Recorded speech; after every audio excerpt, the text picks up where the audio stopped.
Hola, buenos días. ¿Qué tal? Feliz viernes a todas las personas que se están conectando en este momento, en este importante webinar. Hoy nos acompaña la doctora Yurika Dorado. La doctora es especialista en medicina interna en Hospital Clínica Bíblica Santana. Doctora, buenos días, bienvenida. Buenos días, muchas gracias por la invitación. Muchas gracias a usted, doctora. Este tema tan importante que es la obesidad, una pandemia que podemos frenar. Si ustedes desean realizarle alguna consulta a la doctora, lo pueden hacer a través del chat que tenemos acá y que cuando la doctora finalice su presentación, nosotros se las hacemos llegar. Así que, doctora, la dejamos y muchísimas gracias. Acá estamos. Muchas gracias. Bueno, buenos días a todos. Vamos a abordar este tema de eh, la obesidad, una pandemia que podemos frenar, una enfermedad tan importante. Quiero empezar contándoles un poco de historia, que fue en el 2008 cuando se reunieron por primera vez un grupo de expertos para ver si definían la obesidad como una enfermedad. En ese momento, pues, no hubo consenso, pero sí se sacaron puntos importantes de ahí, y fue lo que dio pie después a que en 2018, un segundo que no me deja avanzar, ya, en 2018 ya la Sociedad de la Obesidad hizo su declaración. La declaración fue que la obesidad es una enfermedad crónica multicausal reconocida a lo largo de la vida como resultado de un balance energético positivo y que lo que pasa es que hay un exceso de adiposidad que con el tiempo lleva a anormalidades estructurales, alteraciones fisiológicas y funcionales, y que la enfermedad de la obesidad aumenta el riesgo de desarrollar otras enfermedades crónicas y se asocia a mortalidad prematura. Entonces, uno de los dos puntos que si se pueden llevar a la casa de esta presentación es que la obesidad es una enfermedad crónica, así como lo es la hipertensión, la diabetes, cualquier otra enfermedad. O sea, la obesidad es una enfermedad y que hay que tratar como tal. Entonces, ese es un importante mensaje para llevar a la casa.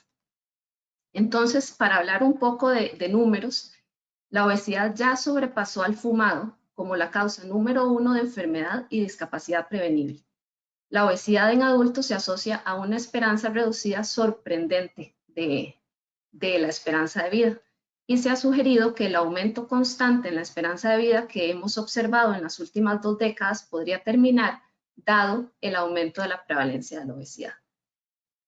Y hablando de obesidad y sobrepeso, que más adelante vamos a ver cuáles los niveles para hablar de uno u de otro, vemos que en el 2016 ya habían más de 1.9 billones de adultos que tenían sobrepeso, y de estos 650 millones eran obesos, esto obviamente alrededor del mundo. En 2016 también el 39% de los adultos tenían sobrepeso, y de estos 13% eran obesos. Y en 2020, 39 millones de niños menores de 5 años tenían sobrepeso u obesidad. Entonces estamos hablando de cifras alarmantes. Entonces ya podemos hablar de una epidemia global o de una pandemia. Estos son datos de Estados Unidos, del Instituto de Salud de Estados Unidos, y esto es un gráfico de la prevalencia de obesidad en adultos mayores de 20 años y está dividido por edad y por sexo. Entonces vemos que en general el total, o sea, si vemos, por ejemplo, mayores de 20 a 30, de 40 a 59, mayores de 60, estamos hablando que la prevalencia de obesidad va desde un 40 hasta un 44%, o sea, es realmente alto. Y entre mujeres y hombres en realidad permanece muy parecido. Si vemos el aumento a lo largo del tiempo, vemos que en cuestión de 18 años, por ejemplo, esto es los datos del 2000, la prevalencia de obesidad era del 30% y aumentó a un 42% en 18 años. Estamos hablando de un 12% aumento. Y la obesidad severa pasó de un 4.7 a un 9.2%. O sea, aumentó casi un 5%. O sea, en serio, los números son alarmantes. Y en Costa Rica no estamos muy lejos.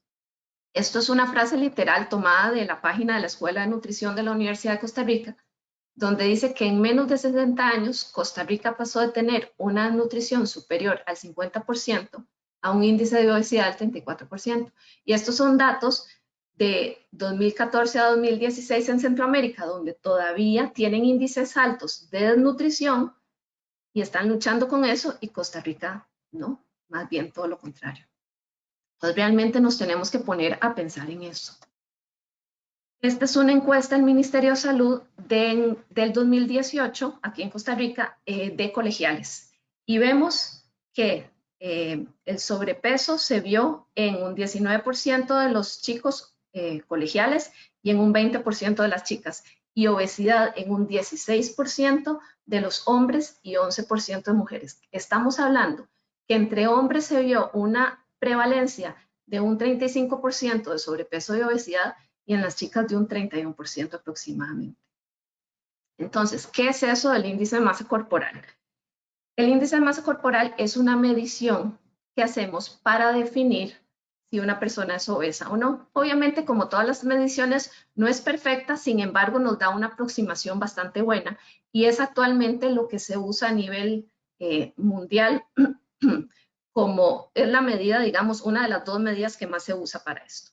Entonces, se saca tomando en cuenta el peso en kilos entre la talla al cuadrado y nos va a dar estos valores. Entonces, si uno está por debajo de 18.5, se habla de bajo peso, de 18.5 hasta 24.9 peso normal, por arriba de 25 hasta 29.9 sobrepeso, y ya por arriba de 30 hasta 34.9 es obesidad grado 1, de 35 a 39.9 obesidad grado 2 y más de 40 obesidad grado 3.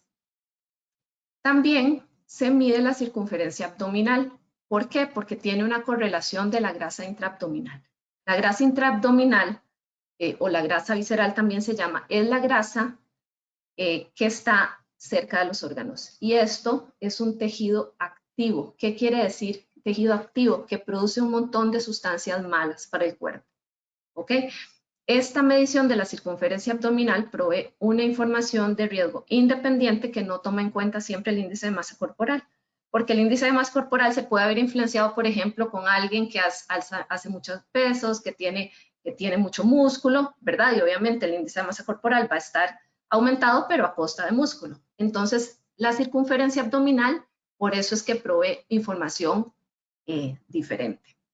Y lo que les mencionaba, la obesidad abdominal o intraabdominal o visceral tiene riesgo elevado de enfermedad cardíaca, de diabetes, de hipertensión, de problemas de colesterol y de hígado graso. Ya eso está, digamos, muy establecido en estudios. Entonces sí es importante tomar esta medición en cuenta. Lo normal, según la Organización Mundial de la Salud, en la raza caucásica es que en hombres esté por debajo de 102 y en mujeres por debajo de 88.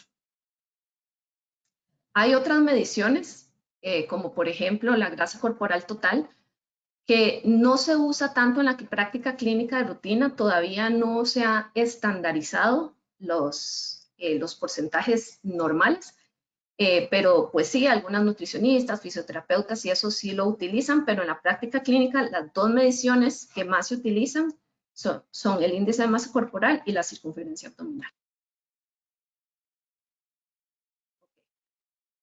¿Y qué pasa con el control de peso?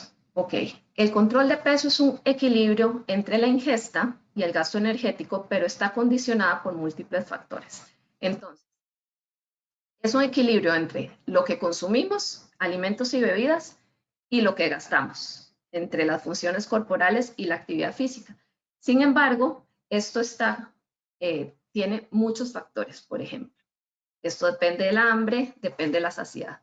Y el hambre y la saciedad están reguladas por un montón de señales periféricas y centrales que tiene el cuerpo, que actúan, por ejemplo, esta grasa visceral tiene también implicación en estas señales. Entonces, todo este mecanismo es bastante complejo. También tiene que ver, por ejemplo, el índice metabólico, la termogénesis, bueno, si realizamos ejercicios. Entonces, el control de peso no es tan fácil como pudiera pensarse. Dentro de las causas, bueno, está la genética, está la ambiental, pero hay muchas causas, digamos, que pueden influir: la cultura, la conducta, el metabolismo, el estatus socioeconómico, y hay otros factores como por ejemplo, que ya se han hablado, ya se han hecho estudios y se ha comprobado, por ejemplo, la gestación, la nutrición de la madre cuando estamos en el vientre, los primeros años de vida, durante la niñez y la adolescencia, cómo fueron nuestra nutrición. También, por ejemplo, durante el embarazo y la menopausia son momentos de cambios hormonales que llevan a ganancia de peso. Se sabe ya que la privación de sueño tiene mayor riesgo o se asocia con más niveles de obesidad. La edad también influye, la actividad física, medicamentos, hay medicamentos que pueden bajar de peso, hay medicamentos que pueden eventualmente favorecer la ganancia de peso, y también se sabe, digamos, que la cesación de fumado se asocia a ganancia de peso en los primeros meses. Ok, hay algunas enfermedades que se asocian a obesidad. Ok, estas son las mínimas de los pacientes, pero sí se los quería mencionar. Siempre hay que tener en mente que lo más importante es que la obesidad generalmente está asociada con este control de peso que les acabo de iniciar, del equilibrio de la balanza. La mayor cantidad de los casos es por eso. Pero en algunos pacientes con síndrome de Cushing puede aumentar peso. Hipotiroidismo también, aunque en hipotiroidismo la ganancia de peso no es extrema, pero bueno, sí pueden ganar peso. En deficiencia de hormona de crecimiento también, y en el síndrome de ovarios poliquísticos, que se ha asociado a obesidad, sin embargo, no se ha demostrado que sea la causa de la obesidad. Ok, ¿qué ha pasado con la actividad física en los últimos años? Entonces, la obesidad se relaciona inversamente con la actividad física vigorosa moderada. ¿Qué quiere decir eso? Que la persona que realiza actividad física vigorosa moderada tiene menor riesgo de ser obeso, y se asocia positivamente con el tiempo de televisión o tiempo total sedentario. O sea que entre más tiempo pasamos sedentarios, más riesgo tenemos de ser obesos. Y de todos los comportamientos sedentarios, ver televisión de forma prolongada es el predictor más fuerte de riesgo para desarrollar obesidad y diabetes. ¿Qué ha pasado con la dieta? El cambio en el suministro global de comida, que ahora es más barata, más agradable al paladar, más conveniente porque pasamos al súper y ya hay comida preparada, y es más energética. Durante los años 70 hubo un aumento de los carbohidratos refinados y grasas, y esto llevó a un aumento de la ingesta total de calorías. Entonces, en esta balanza, pues le pusimos más a la del lado izquierdo, y de ahí se nos fue para abajo, digamos. Ahora tenemos bebidas con alto contenido de azúcar, el tamaño de las porciones de las comidas preparadas son mucho mayores, hay mucha facilidad de servicio de comida rápida, tenemos menos comidas en familia. Entonces, todos estos factores han llevado a que sencillamente ingerimos una cantidad más alta de calorías cada día. Bueno, ¿y cuáles son las complicaciones asociadas a la obesidad? Bueno, la Sociedad Española ya habla que la obesidad es una enfermedad de pies a cabeza. ¿Eso qué quiere decir? Que afecta todos los órganos que tenemos. Entonces, por ejemplo, en el sistema nervioso central puede causar migraña, depresión, disminución de calidad de vida, disminución de la autoestima, evento cerebrovascular o derrames, y se asocia a más demencia. A nivel de los pulmones, aumenta el riesgo de asma, de dificultad respiratoria y de apnea obstructiva del sueño. A nivel hepático, causa esteatosis hepática no alcohólica, que es hígado graso, cirrosis, puede llevar a cirrosis, y aumenta el riesgo de piedras en la vesícula. Aumenta el riesgo de diabetes mellitus y de síndrome metabólico. También, como les dije, que hay una asociación entre obesidad y síndromes de ovarios poliquísticos, y aumenta el riesgo de infertilidad, también de estasis venosa. A nivel cardíaco, pues todas las enfermedades cardíacas como infartos, insuficiencia cardíaca, aumenta el riesgo de hipertensión, aumenta el riesgo de trastornos de colesterol y de los triglicéridos, también de reflujo gastroesofágico y de hernia hiatal, y de cáncer. Ya está descrito en estudios de muchos cáncer que son mayores en prevalencia en pacientes con obesidad. También aumenta el riesgo de incontinencia urinaria, de piedras en los riñones y de disfunción sexual. A nivel articular, causa artrosis o desgaste de los huesos y y articulaciones y deformidades óseas, y aumenta el riesgo de gota. Entonces, en realidad, no es solo el tema de la estética y de la conveniencia, sino que a nivel pues, de todo el cuerpo, pues nos quita años de vida y calidad de vida.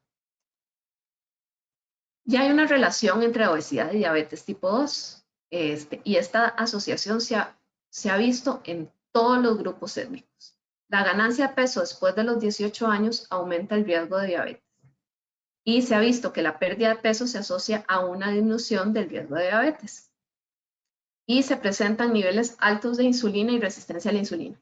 ¿Qué pasa acá? No, la idea no es hablar de diabetes, pero digamos que inicialmente se produce mucha cantidad de insulina hasta cierto punto, ya después empieza a bajar, pero entonces todo este tejido adiposo o la grasa, con todas estas sustancias malas que produce, hace que la insulina no se pueda aprovechar bien. Entonces, por estas razones es que hay una asociación muy fuerte entre estas dos enfermedades. Y se ha visto que si hay pérdida de peso, la necesidad de medicamentos contra la diabetes disminuye, y también que podemos prevenir o prolongar desde una persona, por ejemplo, que es prediabética, podemos alargar un montón hasta que ya se vuelve diabético con solo bajar de peso. Y obesidad y trastornos de los lípidos, se han visto que existen cambios deleterios en el metabolismo de los lípidos. Entonces, ¿qué es lo que se ve? Aumento del colesterol total, aumento del LDL colesterol, que es el colesterol malo que se deposita en las arterias. Se ha visto que se aumentan los triglicéridos y también que disminuye el HDL colesterol, que es el colesterol bueno. Entonces, ¿qué es lo que pasa? Que el LDL, todo esto amarillo que se ve aquí, son depósitos de LDL en las arterias. Entonces, lo que va haciendo, digamos, esta es una arteria y el lumen o este espacio por donde circula la sangre se va disminuyendo. Aquí también se puede ver, cada vez es más pequeño. Y en algún momento puede causar una obstrucción total o se puede romper. Y ahí es cuando vienen, por ejemplo, los derrames. Ok, ya, y entonces ustedes me dicen, suficientes malas noticias y cosas tristes, ¿verdad? Con todo esto que les he estado diciendo. Bueno, pues aquí vamos a ver qué podemos hacer al respecto. Entonces, las metas de tratamiento son prevenir, tratar y revertir las complicaciones de la obesidad y mejorar la calidad de vida.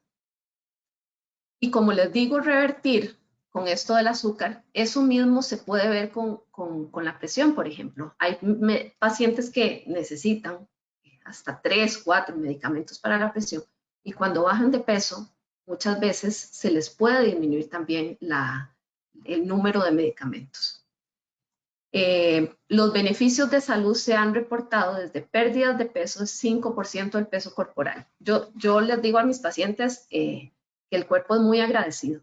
Entonces, lo primero que se baja cuando uno pierde peso es la grasa visceral, que es la mala.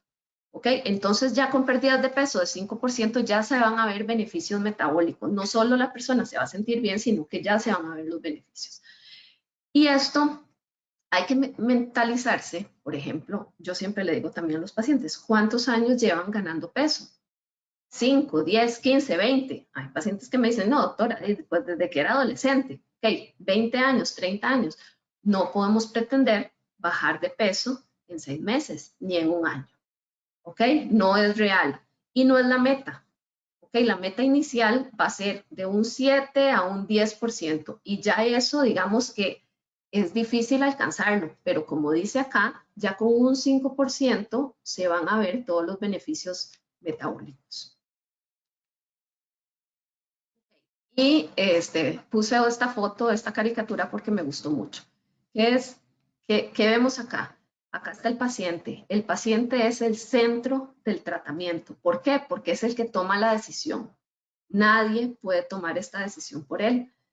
Y Y como me dijo una paciente un día, sí, doctora, es que tengo que tomar las riendas de mi vida. Pues así es. Y el médico, a la par de él, acompañándolo, aconsejándolo, y todo el equipo, porque esto no es solo de un médico, esto es un equipo de nutricionistas, psicología, terapia física, etcétera, etcétera. ¿Ok? Entonces, eso, digamos, me gustó mucho. Y este es el segundo mensaje y tal vez el más importante de toda la charla que quiero dejarles, que el pilar del tratamiento son los cambios en el estilo de vida. Y bueno, pues aquí está nutrición, actividad física y cambios de comportamiento.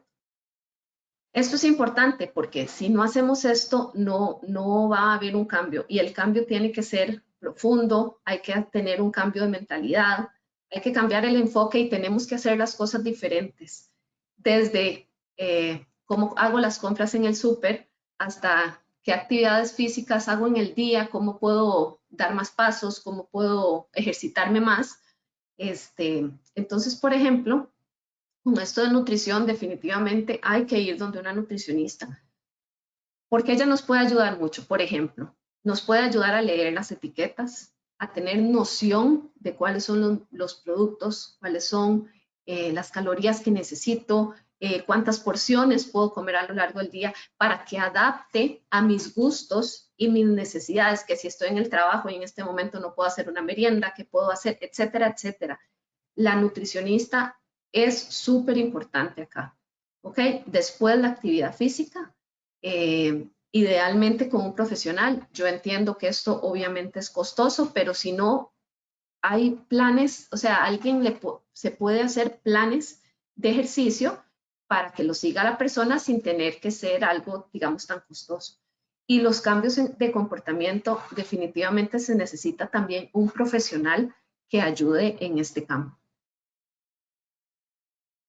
Entonces, hablando de la dieta, hay muchas dietas, ¿verdad? La balanceada, baja en calorías, la baja en calorías y baja en grasas, la baja en calorías, moderada en grasas, la baja en carbohidratos, dieta mediterránea, etcétera, etcétera. Bueno, pues ahora la moda es keto y la otra moda es ayuno intermitente, pero no importa la dieta, lo más importante es la adherencia a esa dieta. ¿Por qué? Porque estamos hablando que esto es una enfermedad crónica y que es una enfermedad. La dieta que sea tiene que ser sostenible, porque no es que vamos a hacer una dieta un mes o 3 meses o 6 meses. Lo importante es en año y medio qué va a pasar o en 2 años. O sea, hay que cambiar completamente y hay que aprender a comer mejor. No pretendo con esto sustituir jamás a la nutricionista, solo les puse esta imagen que es de la Escuela de Medicina de Harvard para hacer una noción más o menos de cómo debería ser un plato en una comida. Entonces, por ejemplo, si tenemos acá el plato, la mitad del plato debería de ser vegetales. Hay personas que no les gustan las frutas con la comida, está bien. Digamos que oíamos esto y entonces pensemos que la mitad del plato tiene que ser vegetal no harinoso. ¿Qué puede ser?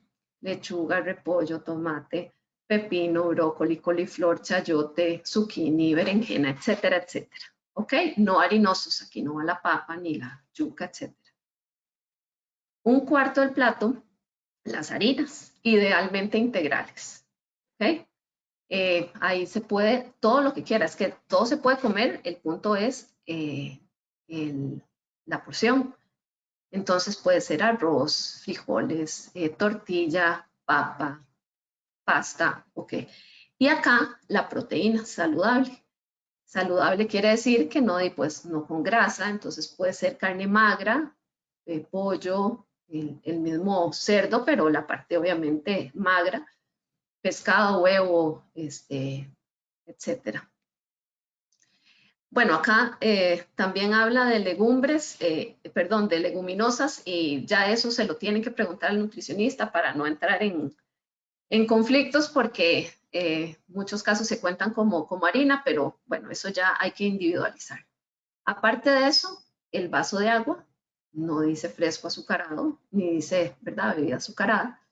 y aceites saludables que se puede ser de oliva o, bueno, de canola o aceite de girasol para cocinar, y también aguacate, nueces, todo eso puede ayudar. Ok. La actividad física. El aumento de gasto energético a través de la actividad física es un fuerte predictor de mantenimiento del peso corporal. La actividad física puede reducir la pérdida de la masa muscular durante la pérdida de peso activa y previene ganancia de peso y mejora la condición cardiovascular. Entonces, la idea de esto es ver cómo podemos mantenernos lo más activo posible. Por ejemplo, todos los días, caminar. Entonces, si vamos al súper o si vamos a trabajo en el estacionamiento, podemos dejar el carro un poquito más lejos para caminar más. Tareas domésticas, las tareas del hogar, la jardinería, subir y bajar escaleras en vez del ascensor, jugar, bueno, los que tienen hijos o nietos. ¿Qué otra recomendación? Ahora que estamos teletrabajando y pasamos todo el día enfrente a la computadora, tal vez poner un timer cada media hora o cada hora, levantarnos, estirarnos, caminar a la cocina, tomar un vaso con agua y volverse a sentar. Eso, digamos, son cosas que hacen que nos mantengamos un poco más activos todos los días. O sacar el perro 2 veces, ¿verdad? Entonces darle una vuelta, eso ayuda. ¿Qué sigue? De 3 a 5 a 6 veces por semana ya otros tipos de ejercicio. Deporte. Bueno, al principio es difícil empezar un deporte como tal, pero bueno, caminar un poco más, nadar, si ya se puede correr. Y después también se recomienda actividades de flexibilidad como estiramientos o yoga. Bueno, y esto tal vez es para después cuando estemos con mejor condición. Y las actividades sedentarias hay que disminuirlas. Aquí dice no más de 2 horas por día, pero todo lo que se pueda, porque si uno pasa sentado en frente de la computadora 8 horas, ya eso digamos que es mucho. Y las recomendaciones actuales, en realidad dice que los ejercicios deberían de hacerse al menos 30 minutos de 5 a 7 veces a la semana. Y esto se escucha mucho, pero entonces lo que se puede hacer es ir incorporando poco a poco, porque si uno piensa que lo va a hacer 6 veces por semana y no hace ni uno, pues es más difícil lograr. Entonces tal vez ponerse la meta que en los próximos 15 días va a ser 2 veces por semana y así poco a poco ir aumentando. La actividad física debe ser aumentada gradualmente según sea tolerada. Si al principio solo aguanté 20 minutos, bueno, está bien, ya después en 2 semanas tal vez mejoro y aguanto 25 y después 30, por ejemplo. Se prefiere un entrenamiento que incluya tanto ejercicio aeróbico como de resistencia. Antes se hablaba mucho de la importancia del ejercicio aeróbico, pero ya se sabe también que los ejercicios de resistencia para aumentar masa muscular también son importantes para dar apoyo a lo otro, ¿verdad? Y se debe considerar condiciones médicas, edades y de preferencia de tipo de ejercicio en las decisiones. Por eso les digo que muchas veces, en la medida de lo posible, un profesional, alguien, digamos, en terapia física, puede ayudarles a hacerles un plan de ejercicio. Al principio, digamos, si la obesidad es mucha y hay dolor de rodillas, hay dificultad respiratoria y eso, por ejemplo, la natación es una buena opción al inicio. La modificación del comportamiento es muy importante y es uno de los pilares en el tratamiento de la obesidad. La meta es ayudar a los pacientes a cambios a largo plazo en el comportamiento alimentario, modificando y monitoreando la ingesta de alimentos y controlar las señales que desencadenan la alimentación. Entonces, pues muchos pacientes con obesidad pues tienen algo o algún problema o algo no resuelto, ¿verdad? Que los lleva a tener una disregulación de esto y entonces el paciente dice, pues sí, yo pico mucho. Entonces, con esta terapia puede ayudar a ver qué es lo que nos lleva a picar, por ejemplo. Entonces, esta terapia con una psicóloga es súper importante y muchas veces no le damos esa importancia. Entonces, lo que hemos hablado básicamente es esto. los cambios en el estilo de vida, dieta, actividad física, etc. Ese es el pilar de tratamiento. Después de eso hay otras opciones, como el tratamiento farmacológico con medicamentos, y de último está acá la cirugía. Pero nuevamente, digamos que quiero que se vayan con la idea que lo más importante está aquí. Si no hay un cambio acá, esto va a funcionar de forma temporal, pero igual o sea, va a haber recaída, ¿ok? Entonces, la farmacoterapia o tratamiento farmacológico es muy complejo. Estamos hablando, por ejemplo, desde evaluar primero los medicamentos que usa una persona, porque algunos pueden producir ganancia de peso, otros, bueno, pues otros pérdida. Y pues sí hay opciones de tratamiento farmacológico que causan, en algunos pacientes, no son para todos, y que causan unas pérdidas de peso un poco mayores. Y las metas de la terapia es reducir y mantener el peso, mejorar el estado de salud y minimizar los efectos secundarios. Y ya por último, la cirugía bariátrica tiene sus indicaciones, y las indicaciones mundiales, digamos, aprobadas por sociedades, son que el índice de masa corporal esté por arriba de 40, o si el índice de masa corporal está por arriba de 35 y que tenga alguna otra enfermedad, por ejemplo, diabetes, presión alta, problema de lípidos, etc. Y que esto no se haya logrado, que no haya logrado la meta de pérdida de peso con cambios de estilo de vida y farmacoterapia. Entonces, eso era básicamente lo que yo quería exponerles, y nuevamente las dos ideas con las que quiero que se vayan es, uno, la obesidad es una enfermedad crónica de la cual vamos a padecer toda la vida, que tenemos que luchar contra ella toda la vida, y que es muy compleja y que se necesita un equipo interdisciplinario para atenderla. Y que hay que hacer cambios profundos a nivel personal y cambios en el estilo de vida para poder, digamos, sobrellevar. Muchas gracias. Muchas gracias a usted, doctora, por la participación. Bueno, acá de momento nos ha ingresado una consulta de Joel. Dice que si hay estudios de estadísticas a nivel mundial sobre la obesidad. Bueno, al principio lo mencioné, de prevalencia, supongo. O sea, a nivel mundial lo que pasa es que depende de la región. Pero bueno, sí fue lo que presenté al principio, por ejemplo, que en 2016 más de 1.9 billones de personas ya eran obesas, y más de esos 650 millones sobrepeso, más de 1.9 billones, y sobrepeso más de 650 millones.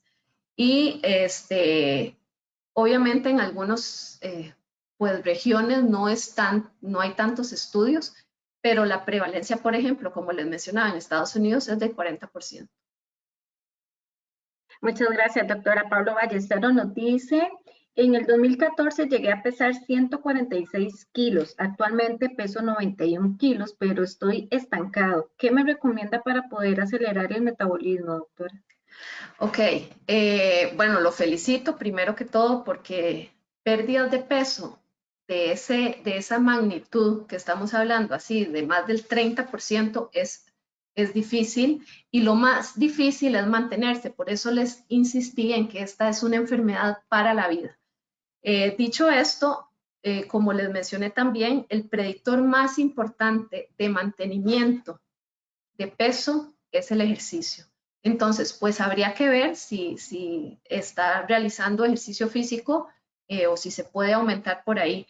Y pues hay otras opciones en pacientes o que se estancan o que empiezan a subir de peso, digamos, como algunos medicamentos, pero eso sí sería mejor, digamos, valoración por su médico. Acá Manuel Barquero nos dice, por la pandemia he dejado de caminar y hacer ejercicio en máquinas que hay en el parque. ¿Es necesario caminar con mascarilla o también se puede caminar sin ella? En este momento, si estamos al aire libre y no hay personas a la par de nosotros, no es necesario caminar con mascarilla. la verdad. Doctora Cassandra Pen nos dice que determina cuál dieta es la más adecuada para cada paciente. Bueno, eso también hay que individualizarlo. Como les mencioné, hay dietas, o sea, desde hace 40 años, ¿verdad? La dieta de Atkins era de las que más perdía peso en ese momento, sin embargo, el problema es la recuperación del peso. Entonces, igual la keto y el ayuno intermitente tienen pérdidas de peso súper, digamos, súper altas al principio, pero cuando uno ve el mantenimiento, de pronto como que no ayuda tanto. Entonces, hay que individualizarlo. Es importante, digamos, con un especialista y lo más importante es la adherencia a la dieta. Se habla que la dieta mediterránea es la más saludable en general. Esta dieta, por ejemplo, incluye consumo de las harinas son integrales, mucha cantidad de pescado, poca carne roja,